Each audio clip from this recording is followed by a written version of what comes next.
dari kabupaten lain kan sudah mulai Februari, kita baru 2 bulan. Jadi ini kita harus berpatu betul untuk melaksanakan program ini bisa juga sejajar dengan daerah yang sudah terdahulu dilakukan. Sesuai dengan instruksi Presiden, memang Koperasi Merah Putih ini harus terbentuk. Dan tanggal 12 Juli itu semuanya harus sudah berbadan hukum.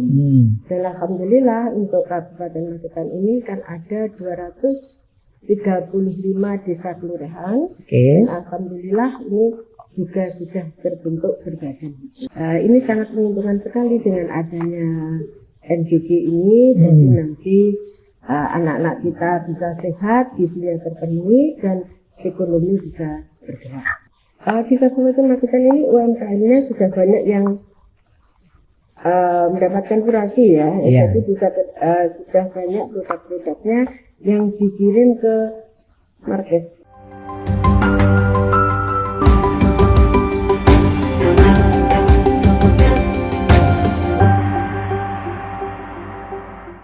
Assalamualaikum warahmatullahi wabarakatuh. Salam sehat dan salam sejahtera untuk kita semua. Kembali dalam acara Gebrakan Sang Pemimpin bersama saya Trimulyono, pemimpin redaksi Tribun Jatim Network. Tribuners dan pemirsa harian Surya dimanapun berada, 2 bulan sudah pemerintahan Kabupaten Magetan berjalan lancar. Banyak hal yang sudah dilakukan untuk mewujudkan Magetan nyaman, maju dan berkelanjutan.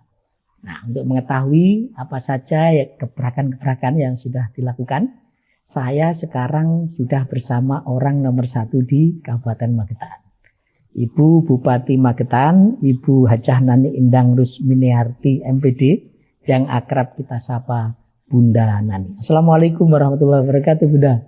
Waalaikumsalam warahmatullahi wabarakatuh. Terima kasih atas waktunya, Bunda. Luar biasa. Baik, Tribuners. Bunda, tentu banyak hal yang sudah ingin dilakukan untuk Magetan ya, Bunda, begitu terpilih ya. Tetapi tentu ada skala prioritas yang ingin dilakukan tahun ini untuk mewujudkan Magetan yang nyaman, maju, berkelanjutan. Nah, bisa dijelaskan, Bunda? Prioritas apa sih yang menjadi fokus di tahun ini nanti? Terima kasih, Mas. Perlu kita ketahui bersama bahwa saya dilantik menjadi Bupati Kabupaten Magetan ini pada tanggal 23 Mei 2025. Jadi ini pas 2 bulan ya, Bu ya? Ya, pas 2 bulan. Ya. 23 kemarin. Ya. Ini Juli berarti sudah 2 bulan ya. Oke. Kita mempunyai visi yaitu Magetan nyaman, maju dan berkelanjutan. Oke. Nyaman di sini bahwa masyarakat Magetan itu harus nyaman. Jadi setiap warga Magetan yang ada di Magetan ini harus nyaman dalam kehidupannya. Iya. Terus harus maju jangan sampai ketertinggalan dengan daerah lain, dan berkelanjutan artinya harus berkelanjutan meneruskan apa yang sudah baik di tahun kemarin harus kita lanjutkan di tahun-tahun berikutnya. Ini dari visi kami. Jadi apa ya? Kita yang baik ya lanjutkan ya, Bu ya. Yang buruk tentu kita tinggalkan. Gitu. Tapi Bunda, ini kan kebetulan Magetan memang sempat ada pemungutan suara ulang ya, Bunda ya. Sehingga baru 2 bulan ini bekerja, sementara daerah lain sudah bekerja 5 bulanan ya sebelumnya. Tapi punya cara, Bu, biar program-program ini tetap berjalan meskipun agak lambat gitu ya. Ada rencana untuk mengakselerasinya seperti apa, Bu? Ya, karena kita dilantiknya terlambat ya dengan daerah-daerah yang lain, karena kita mengalami PSU. Ini memang satu-satunya kabupaten yang ada di Provinsi Jawa Timur yang harus melaksanakan PSU. Jadi ini kita juga harus mengejar ketertinggalan yang sudah dilaksanakan oleh daerah-daerah lain, ini kita harus berpadu.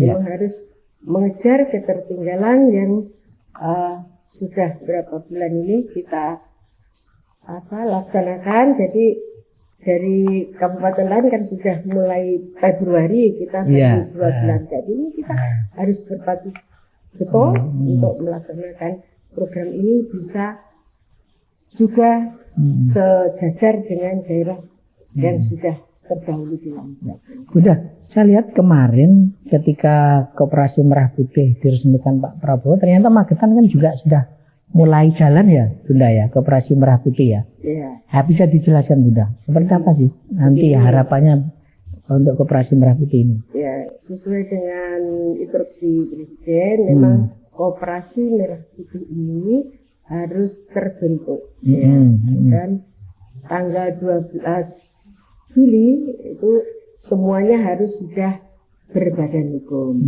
Dan alhamdulillah untuk Kabupaten Magetan ini kan ada 235 desa kelurahan. Dan alhamdulillah ini juga sudah terbentuk berbadan hukum. Semuanya ya Bunda? Sudah, luar biasa ya. Jadi semuanya sudah berbentuk badan hukum.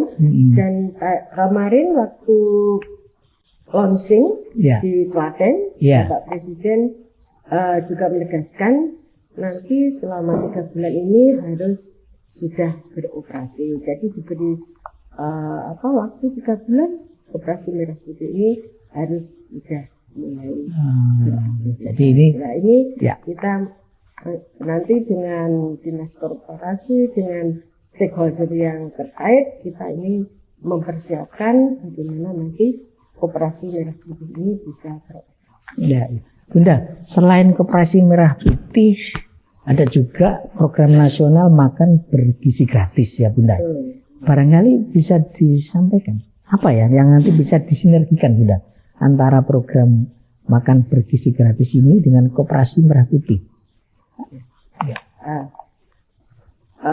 Perlu kami informasikan dulu bahwa di Kabupaten Magetan ini untuk makan bergizi gratis ini diperlukan SPBG-nya kurang lebih 30. Tapi alhamdulillah ini sudah berjalan 9 SPBG. Dan ini harus berkolaborasi memang dengan Koperasi Merah Putih. Jadi nanti dari SPBG tersebut bisa bekerja sama dengan Koperasi Merah Putih. Misalnya untuk bahan makanan yang akan dipergunakan di SPBG itu bisa bekerja sama dengan betul. Ini sangat menguntungkan sekali dengan adanya NGG ini. Jadi nanti anak-anak kita bisa sehat, gizinya terpenuhi, dan ekonomi bisa bergerak. Saya kira betul ya Bu ya, soal di sini kan kaitannya dengan sumber daya manusia ya Bu ya. Gizinya oke, kita harapkan sumber daya manusia kita baik gitu ya. Nah, di pemerintah kabupaten sendiri selain itu Bu, upaya apa sih Bu ya yang bisa dilakukan untuk meningkatkan lebih baik lagi sumber daya manusia di Magetan? Ya, khususnya sumber daya manusia di Kabupaten kita ini meningkatkan untuk kita perbaiki gizinya. Ya itu ya gitu ya. Yang kedua kalau untuk ASN ini harus integritas ya. Jadi ini untuk memperbaiki gizi ya, jadi gizi ini ya kita harus. Atau mungkin udah saya dengar kemarin kan rencananya Pemkab juga akan memberikan sejumlah beasiswa ya untuk para mahasiswa di Magetan gitu dalam upaya untuk meningkatkan sumber daya itu. Pelaksanaannya seperti apa Bunda sekarang soal beasiswa itu? Beasiswa ini kita peruntukkan bagi putra putri keluarga yang kurang mampu, yang terdaftar di data BPSN ya sekarang ya itu. Jadi beasiswanya ini kami peruntukkan bagi putra putri keluarga yang kurang beruntung. Dan unggulan lagi beasiswa bagi mahasiswa kedokteran. Ini juga kita peruntukkan bagi keluarga yang kurang mampu, kurang beruntung, khususnya nanti di wilayah yang agak jauh dari perkotaan, khususnya yang mahasiswa kedokteran ini. Dan itu insya Allah sudah mulai jalan di tahun ajaran baru ini atau seperti apa, Bunda? Ya, nanti tahun 2026. 2026 ya, karena kan memang tahun ini RAPBD-nya sudah digedok, betul.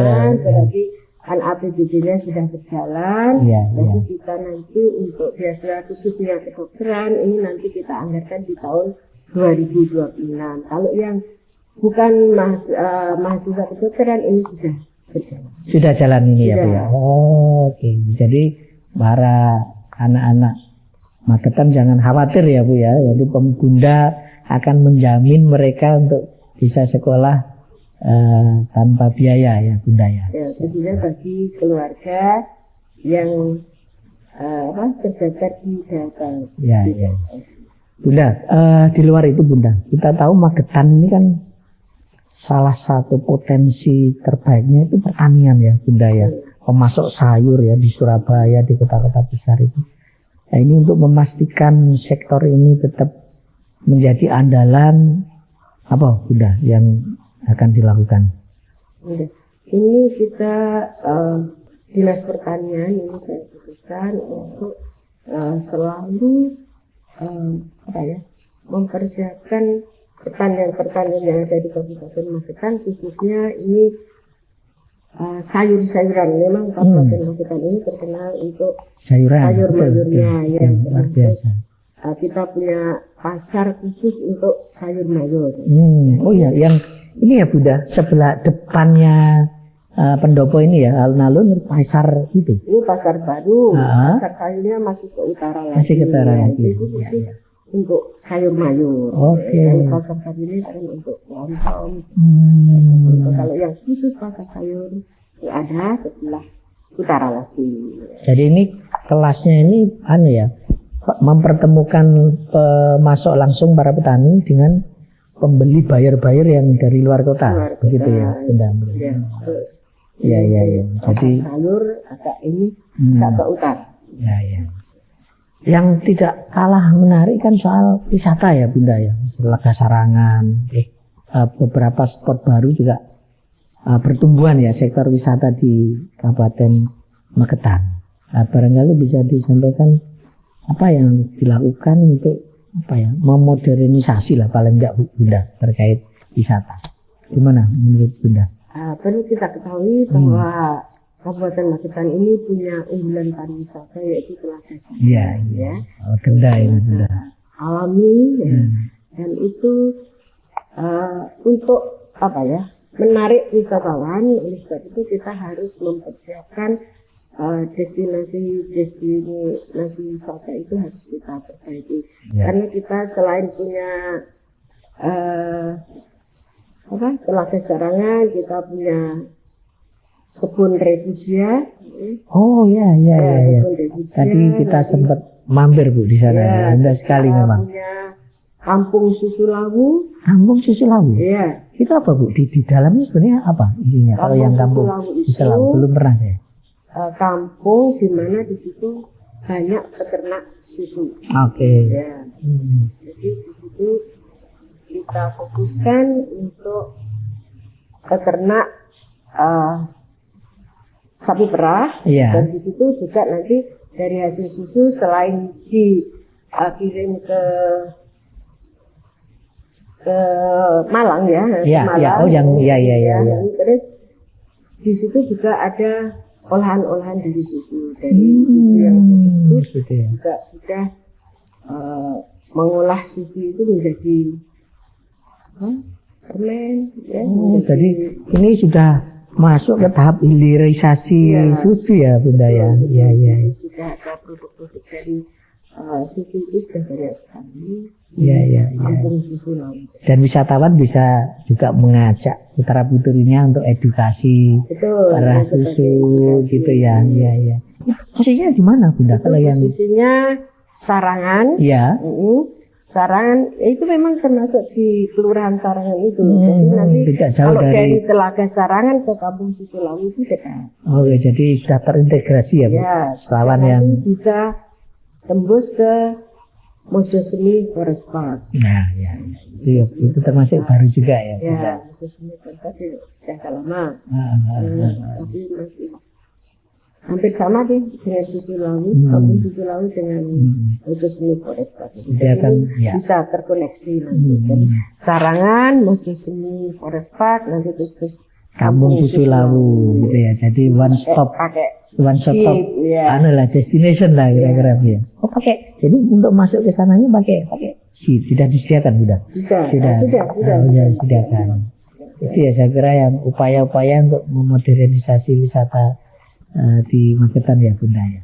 Kalau UMKM Bunda, karena ini kan dua hal yang tidak bisa dipisahkan ya. Kalau wisatawan banyak, kemudian beli oleh-oleh produk-produk UMKM, nah itu gimana Bunda yang terjadi di Magetan? Di Kabupaten Magetan ini UMKM-nya sudah banyak yang mendapatkan kurasi ya. Jadi sudah banyak produk-produknya yang dikirim ke market. Oh sudah ya ke marketplace ya. Bersama dengan Jogja, Jogja terus yang masuk ke Indomaret ini kita memang kita bekerja sama dengan toko modern itu harus bisa memasukkan produk UMKM di Magetan ini dimasukkan ke toko modern. Jadi dan kerjasama. Dan pemerintah kabupaten memberi pelatihan, mendorong mereka untuk belajar teknologi itu kira-kira begitu ya Bu ya. Iya. Sering pelatihan itu. Jadi tentang mutu gitu. Iya.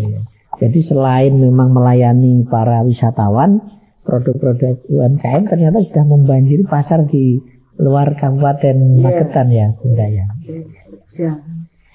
Baik Bunda, saya kira banyak hal yang tadi sudah diharapkan. Tapi satu hal Bunda, saya ini juga ingin tahu Bunda ini kan dulu dikenal sebagai seorang guru gitu ya Bunda ya.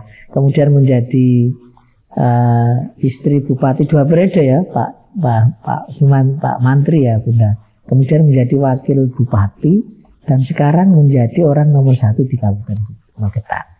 Itu kita orang luar tuh melihatnya Bunda ini nggak capek ya gitu ya. Apa resepnya Bu untuk menghadapi begitu besar tanggung jawab sebagai orang nomor 1 di Kabupaten Magetan? Boleh berbagi resep Bunda? Apa rahasianya? Resepnya kita harus bersenang-senang ya, jadi tidak boleh bersedih hati. Jadi kita harus semua permasalahan kita hadapi dengan enjoy gitu. Dengan senyuman ya. Gitu. Jadi jangan terlalu dipikir dalam-dalam gitu. Jadi rahasianya. Tapi susah Bunda. Kan politik itu pasti ada intrik, ada pergesekan gitu ya. Caranya gimana Bunda ketemu mantan musuh ya, mantan politisi gitu. Tetap senyum aja gitu. Ya, kita harus memang perjalanan demokrasi harus seperti itu ya. Tapi kalau sudah selesai ya harus kita rangkul semuanya. Ini yang susah Bu ya. Yang susah. Tapi udah ngomong-ngomong sebenarnya pernah Bunda itu bercita-cita menjadi bupati waktu kecil lah, kira-kira dulu kan biasanya anak-anak cerita kamu cita-citanya apa gitu. Bunda pernah nggak punya cita-cita menjadi orang nomor 1 di Magetan? Cita-cita saya guru ya. Oh gitu ya. Saya guru ya. Dan memang terwujud ya Bunda ya. Sempat mengajar guru SD. Keluarga besar saya kebanyakan memang guru. Tapi apa Bunda yang membuat Bunda kemudian aku tak mengabdi yang lebih tingkatnya lebih level tinggi, apa yang kemudian Bunda memutuskan saya siap terjun di dunia politik dan ikut pilkada, apa Bunda? Boleh tahu nggak? Ya, dari pengalaman setelah saya mendampingi Bapak selama 2 periode, terus saya sendiri juga menjadi wakil bupati 1 periode, itulah yang mendorong saya akhirnya untuk maju di Tapi ada Bu, ada dorongan apa ya, faktor Pak Mantri atau memang apa ya, Bunda ingin apa gitu ya Bunda ya, dari pergulatan sekian tahun ini kemudian memutuskan jadi maju gitu Bunda, ada nggak? Ya, banyak pertimbangan ya. Ya dari keluarga juga, dari saya sendiri juga. Jadi harus kita pastikan lah. Iya. Jadi tapi yang kuncinya tetap enjoy ya Bunda ya, dinikmati gitu ya. Yang dulu misalnya musuh harus kita rangkul ya. Jadi jangan ada di antara kita itu bermusuhan gitu. Semua harus kita betul. Mari kita bersama-sama untuk memajukan pasukan kita. Baiklah. Benar. Jadi pesan kunci Bunda Nani adalah kita mari bekerja sama untuk memajukan Magetan Bunda ya. Semua pihak kita lupakan kejadian kontestasi kemarin gitu ya. Saatnya kontestasi harus seperti itu ya Mas. Saatnya kalau sekarang. sudah selesai, mari kita bergabung untuk memajukan Magetan ke depan. Baik, Tribuners. Pemirsa Harian Sore dimanapun berada. Demikian obrolan saya dengan Bunda Nani, Bupati Magetan. Terima kasih. Sampai ketemu dengan tokoh-tokoh selanjutnya. Saya Tri Mulyono, pamit undur diri. Assalamualaikum warahmatullahi wabarakatuh. Salam sehat dan salam sejahtera untuk kita semua.